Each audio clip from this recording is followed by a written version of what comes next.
Le murmure au cœur du manoir. Le manoir des Hugues se dressait au sommet d'une colline, ses tourelles de pierre grise perçant un ciel d'étain. Les vitraux des fenêtres, ornés de motifs floraux fanés, projetaient des éclats de lumière colorés sur les pelouses impeccablement taillées, où le vent murmurait des secrets anciens. À l'intérieur, le silence pesait comme une chape de plomb, seulement troublé par le tic-tac grave d'une horloge en acajou, dont le balancier semblait mesurer le temps d'une vie suspendue. Ce n'était pas un silence apaisant, mais une présence oppressante, comme si les murs, chargés d'histoires non dites, retenaient leur souffle. Amelia Kane, 27 ans, était assise en tailleur sur un tapis perçant d'un blanc crème, au centre du grand salon. Sa robe rose, un modèle simple qu'elle avait cousu elle-même dans son ancienne vie, frôlait ses genoux, ses ourlets légèrement effilochés trahissant son passé modeste.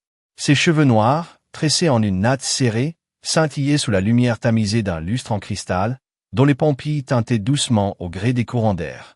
Dans ses bras reposait Noah, 3 ans, un garçon au visage d'ange, avec des boucles dorées qui capturaient la lumière comme un halo et des yeux d'un bleu si pâle qu'il semblait appartenir à un autre monde.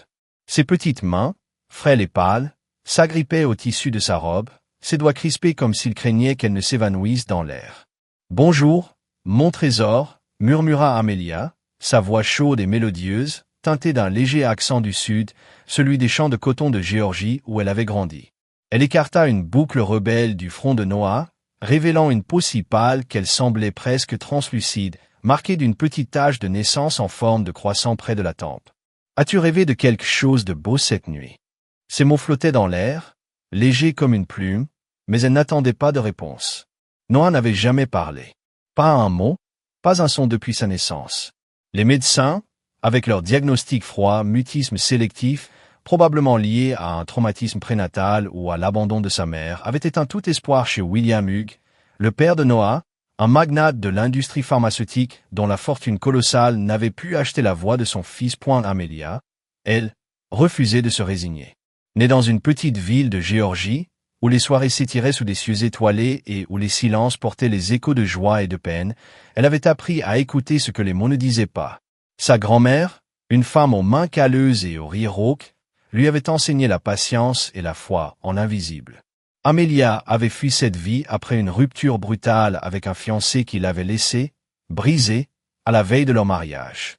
Répondant à l'annonce de William Hugues 6 mois plus tôt, elle avait vu dans ce poste une échappatoire, un moyen de reconstruire une vie loin des souvenirs douloureux. Mais Noah, avec son regard hanté et ses silences profonds, était devenu bien plus qu'un travail. Il était devenu son ancre, son étoile polaire. William Hugues, lui, était une énigme drapée de mystère. Grand, les cheveux bruns striés de quelques fils d'argent, il avait les traits ciselés d'un acteur d'antan, mais ses yeux gris portaient le poids d'un chagrin inavoué. Ses costumes sur mesure, taillés à Londres, semblaient appartenir à un autre homme, un homme qui n'aurait pas les épaules voûtées par le deuil et la solitude. Sa femme, Eleanor, avait disparu 3 ans plus tôt, peu après la naissance de Noah. Les rumeurs, chuchotées dans les cercles huppés de la ville, parlaient d'une fuite peut-être vers une vie moins pesante, loin des attentes écrasantes d'un mariage avec un homme aussi puissant. William n'en parlait jamais, pas même à ses proches. Il se contentait d'entourer Noah de tout ce que l'argent pouvait offrir, des thérapeutes renommés, des jouets en bois sculptés à la main, des vêtements cousus par des artisans parisiens. Mais l'enfant restait muet, son silence érigeant un mur infranchissable entre eux. Amelia, elle, avait choisi une autre approche. Elle parlait à Noah comme s'il pouvait répondre, comme si chaque mot qu'elle prononçait pouvait percer son armure de silence. Chaque matin, elle lui chantait des berceuses héritées de sa grand-mère, des mélodies aux accents de jazz et de gospel, vibrantes de chaleur et d'espoir, qui semblaient danser dans l'air du manoir. Elle lui tenait la main quand les orages grondaient, ses doigts sombres enveloppant les siens, si pâles, dans un contraste saisissant. Elle lui lisait des contes de fées, décrivant les forêts enchantées et les dragons avec une ferveur qui faisait briller ses yeux noisettes. « Ton papa t'aime tellement, tu sais », murmura-t-elle ce matin-là, en le berçant doucement sur ses genoux, le tissu de sa robe formant un nid autour de lui. « Et moi aussi. Ici, rien ne peut t'atteindre. » Au fil des mois, des signes fragiles étaient apparus, comme des bourgeons au printemps. Noah avait commencé à suivre ses mouvements du regard, ses yeux bleus s'accrochant à elle comme à une étoile dans un ciel d'orage. Parfois, Il tendait une main hésitante pour effleurer sa joue, ses doigts curieux traçant les contours de son visage, comme s'il cherchait à mémoriser sa présence. La semaine précédente, alors qu'elle lisait Le Petit Prince, une larme avait roulé sur sa joue, appelée par la solitude du petit garçon perdu dans l'immensité du désert. Noah, d'instinct, avait posé une main sur son visage, ses sourcils froncés, son regard interrogateur.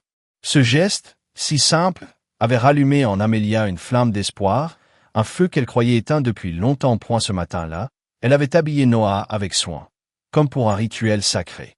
Sa chemise blanche immaculée, aux boutons de nacre, et son pantalon noir miniature lui donnaient l'air d'un petit prince tout droit sorti d'un tableau ancien. Assis sur ses genoux, il fixait une balle rouge qu'elle faisait rouler sur le tapis, ses yeux suivant le mouvement avec une concentration presque solennelle. « Tu peux dire, balle, mon cœur ?» demanda-t-elle, sa voix douce mais vibrante d'encouragement. Silence. Elle sourit, masquant la pointe de déception qui lui serrait le cœur. « Ce n'est pas grave. On a tout le temps du monde. » Elle lui donna son petit déjeuner, un rituel qu'elle avait transformé en jeu. Des pancakes coupés en forme d'étoiles, saupoudrés d'une pincée de sucre glace, reposés sur une assiette en porcelaine ornée de motifs floraux. À chaque bouchée, elle le félicitait, sa voix dansant comme une mélodie. « Tu es tellement courageux, Noah. Regarde, une étoile de plus. » Lorsqu'il eut fini, elle le serra contre elle, inhalant le parfum de savon à la lavande et de douceur enfantine qui émanait de ses boucles. « Tu es ma personne préférée, tu le sais ?» murmura-t-elle, ses lèvres frôlant son front, sa chaleur se mêlant à la sienne. Point soudain, une vibration légère, presque imperceptible, résonna contre sa poitrine. Amelia se figea, son souffle suspendu, comme si le temps lui-même s'était arrêté. Noah? Les lèvres de l'enfant frémirent, puis un son fragile, comme un souffle de vent, s'échappa. « Maman !» Le mot la frappa comme une vague, puissante et douce à la fois. Ses yeux s'écarquillèrent, et son cœur s'emballa, battant si fort qu'elle craignit qu'il n'éclate. « Noah, tu as parlé ?» chuchota-t-elle, sa voix tremblante, à peine audible. « Maman !» répéta-t-il, plus distinct cette fois, ses yeux bleus cherchant les siens avec une intensité nouvelle, comme s'il la voyait vraiment pour la première fois. Amelia étouffa un sanglot, des larmes brûlantes roulant sur ses joues, traçant des sillons sur sa peau. « Oh, mon Dieu! Noah, tu as dit maman. » Il se blottit contre elle, sa petite voix brisant le silence oppressant du manoir comme un rayon de soleil perçant un ciel d'orage. « Maman !» Amelia le serra fort, son corps secoué par un mélange de rire et de pleurs. « Oui, mon bébé, je suis là », murmura-t-elle, sa voix brisée par l'émotion, ses mains caressant ses boucles avec une tendresse infinie. Elle releva la tête, ses yeux brillants de larmes. « Monsieur Hugues !» cria-t-elle vers le couloir, sa voix résonnant dans les corridors de marbre, un appel désespéré et joyeux à la fois. « Venez vite !» Il a parlé. William était dans son bureau, un sanctuaire de bois sombre et de cuir, entouré de piles de dossiers et d'écrans affichant des graphiques financiers. Une lampe art déco projetait une lumière froide sur son visage fatigué. Il releva la tête, surpris. Amelia n'élevait jamais la voix. Pas par peur, pas par colère, jamais. Intrigué, il repoussa son fauteuil, ses chaussures cirées claquant sur le sol de marbre alors qu'il traversait le couloir à grandes enjambées, son cœur battant d'un pressentiment qu'il n'osait nommer. En entrant dans le salon, il s'arrêta net, le souffle coupé. Amelia était agenouillée sur le tapis, Noah blotti contre elle, sa robe rose froissée sous les petites mains de l'enfant, comme une toile froissée par un peintre en plein élan. Des larmes brillaient sur ses joues, mais son sourire était éclatant, presque incandescent. Et puis, il l'entendit. « Maman !» murmura Noah, sa voix tremblante mais claire, comme une note fragile jouée sur un piano oublié. William vacilla, ses jambes menaçant de céder. Il s'agrippa au dossier d'un fauteuil, ses doigts serrant le velours jusqu'à ce que ses phalanges blanchissent. « Ce n'est pas possible !» balbutia-t-il, sa voix à peine un souffle. Amelia leva les yeux, ses joues humides scintillant sous la lumière du lustre. « Il a parlé, monsieur. Il m'a appelé maman. » Noah, comme pour confirmer, répéta « Maman ». Ses yeux bleus, si souvent absents, brillaient d'une lueur nouvelle, rivés sur Amelia avec une confiance absolue. William s'agenouilla près d'eux, son costume impeccable contrastant avec le chaos émotionnel qui le submergeait. Son fils, son précieux Noah, enfermé dans un silence de 3 ans, venait de parler. Et le mot qu'il avait choisi, « maman », était à la fois une lame et un baume. « Maman » murmura Noah encore, ses petits bras s'enroulant autour du cou d'Amelia, son visage enfoui dans le creux de son épaule, ses boucles dorées disparaissant dans la chaleur de son étreinte. William tendit une main tremblante vers son fils, ses doigts effleurant les boucles soyeuses. « Noah, c'est papa, dit-il, sa voix rauque, brisée par l'émotion. « Tu peux dire papa ?» Mais Noah se serra plus fort contre Amelia, ses petites mains s'agrippant à sa robe comme à une ancre dans une tempête. « Maman » répéta-t-il, plus fort, avec une assurance qui poignarda William en plein cœur. Une douleur douce amère l'envahit, mêlée d'une gratitude si profonde qu'elle semblait le consumer. « Chut !» murmura Amelia, berçant Noah avec une tendresse infinie, sa voix comme une berceuse. « Tu es en sécurité, mon trésor. » Les doigts de l'enfant s'enfonçaient dans le tissu de sa robe, comme s'il craignait qu'elle ne disparaisse. William s'assit sur ses talons, les observant, son regard passant de son fils à la femme qui l'avait ramené à la vie. Il se rappela les nuits où il rentrait tard, trouvant Amelia endormie dans un fauteuil, Noah blotti contre elle, sa main protectrice posée sur son dos, comme une gardienne veillant sur un trésor. Il se souvint des matins où il l'entendait chanter, son accent du sud perçant dans chaque note, ou des après-midi où elle construisait des tours de cubes avec Noah, patiente, infatigable, son rire résonnant comme une mélodie dans le silence du manoir. Elle n'avait jamais été juste une nounou. Elle était devenue le phare de Noah, la lumière qui avait percé son obscurité. Je n'ai pas su l'atteindre, murmura-t-il, les yeux fixés sur son fils, sa voix tremblante de regret et d'admiration. J'ai tout essayé, les meilleurs médecins, les thérapies, l'argent, mais c'est toi, Amelia. Toi seule. Elle croisa son regard, ses joues humides scintillant sous la lumière. Il avait besoin de quelqu'un qui voit son cœur, pas seulement son silence. Quelqu'un qui l'aime sans attendre de retour. William hocha la tête, la gorge nouée, incapable de parler. Noah, levé contre Amelia, semblait enfin apaisé, libéré du poids invisible qui l'avait écrasé depuis sa naissance.